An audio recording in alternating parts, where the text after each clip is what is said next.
travers la vision et votre vision de l'histoire, qu'est-ce qu'un grand discours? C'est une question piège. Hein. Alors, déjà, il n'y a pas de prompteur et il n'y a pas de notes. Jamais. Parce que, pour moi, oui, mais pas pour vous. On parle avec ses tripes. Et en fait, je suis tenté de vous répondre. Je vais faire comme les journalistes dans la titraille. Démosthène, réveille-toi, ils sont devenus nuls. Démosthène, ça y est, il prenait des cailloux dans ses bouches et il allait sur la plage pour se faire la voix. Grand orateur. Et pourquoi je vous dis ça? Parce qu'en fait, la pensée grecque et latine définissait la rhétorique à partir de 3 éléments. Et en fait, ça n'a pas bougé. D'abord, l'éthos. L'éthos qui se rapporte à l'auteur. Parce que il faut une aura. Et il faut une cohérence, c'est ça l'éthos, entre celui qui parle et ce dont il parle. Par exemple, dirait Démosthène, un président qui parlerait de la guerre et qui n'a pas fait son service militaire, il manque à l'éthos. Ensuite, il y a le logos. Le logos, c'est l'argumentaire, c'est la logique, parce qu'il faut convaincre. Et enfin, il y a le pathos, parce qu'il faut séduire. Il faut de l'émotion, il faut exalter. Alors, qu'est-ce qu'un grand discours? Je dirais c'est un discours qui... c'est une parole inhabituelle dans la forme et qui marque l'histoire. Et alors, ce qui me vient à l'esprit, c'est que je pense à Macron, par exemple. 2 heures à la Sorbonne et on s'endort. Un grand discours, c'est le contraire souvent. Il faut être laconique. Et dans l'histoire, les grands discours sont laconiques, en fait. La locution la plus rapide de toute l'histoire de l'Antiquité, c'est Caton l'Ancien, qui, devant le Sénat romain, prononce la phrase suivante « Delenda est Carthago ». Tout est dit. Cette injonction va déclencher la destruction de Carthage. Plus tard, il suffira d'un mot du pape Urbain pour mettre en marche l'histoire et envoyer jusqu'à Jérusalem la fine fleur de la chevalerie de tout l'Occident. À tous ceux qui se croisent, le ciel s'ouvre. Tout est dit.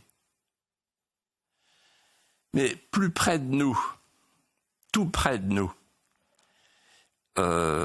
il y a eu ce genre d'apostrophe au laconisme fulgurant et insolent. On pense évidemment à Kennedy à Berlin. Ich bin ein Berliner. Les soviets ont compris. Ça suffit.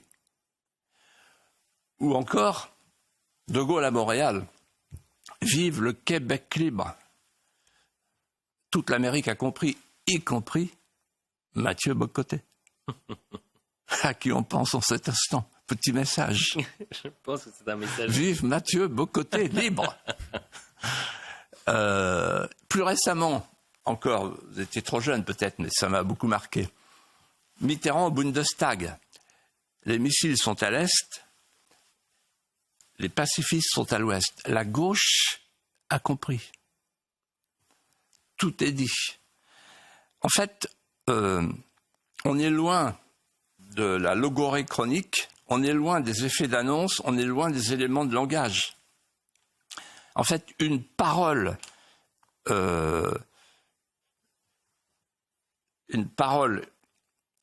qui marque l'histoire, c'est une parole qui a prise sur les événements. Et je pense en cet instant on a un très grand discours. C'est Clémenceau qui enflamme l'hémicycle. Sous la verrière, le voilà qui arrive au lutrin et qui dit « Celui qui gagne », on est le 9 mars 1918, donc c'est la bascule. « Celui qui gagnera la guerre, c'est celui qui gagnera le dernier quart d'heure. » Politique étrangère, politique intérieure, c'est tout un. Ma politique étrangère, je fais la guerre. Ma politique intérieure, je fais la guerre. Je fais toujours la guerre. Et il la gagne. Plus tard, le 18 juin, on a 2 hommes qui parlent à 2 peuples. On a De Gaulle qui parle au français et il fait une annonce en fait. C'est-à-dire qu'un grand discours, c'est un discours qui porte un mot sur le temps à venir. Et le mot est juste. Et il a ce mot, qui est l'essentiel de l'appel du 18 juin. Aujourd'hui, foudroyés par la force mécanique, nous serons demain vainqueurs par une force mécanique supérieure. Et pendant ce temps-là, il y a Churchill qui s'adresse au peuple britannique qui leur dit ceci.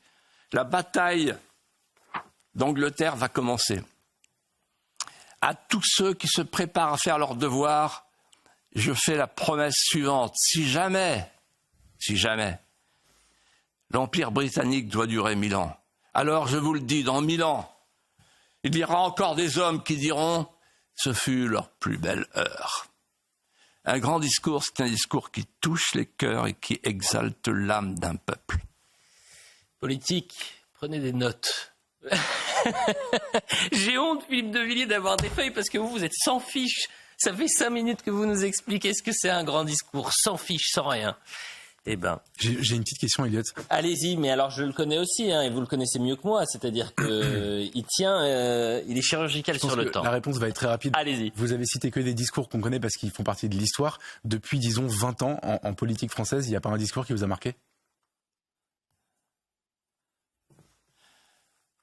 Celui de Villepinte était pas mal. Pourquoi ? Parce qu'il y avait une idée, c'était le grand remplacement. Le discours d'Éric Zemmour.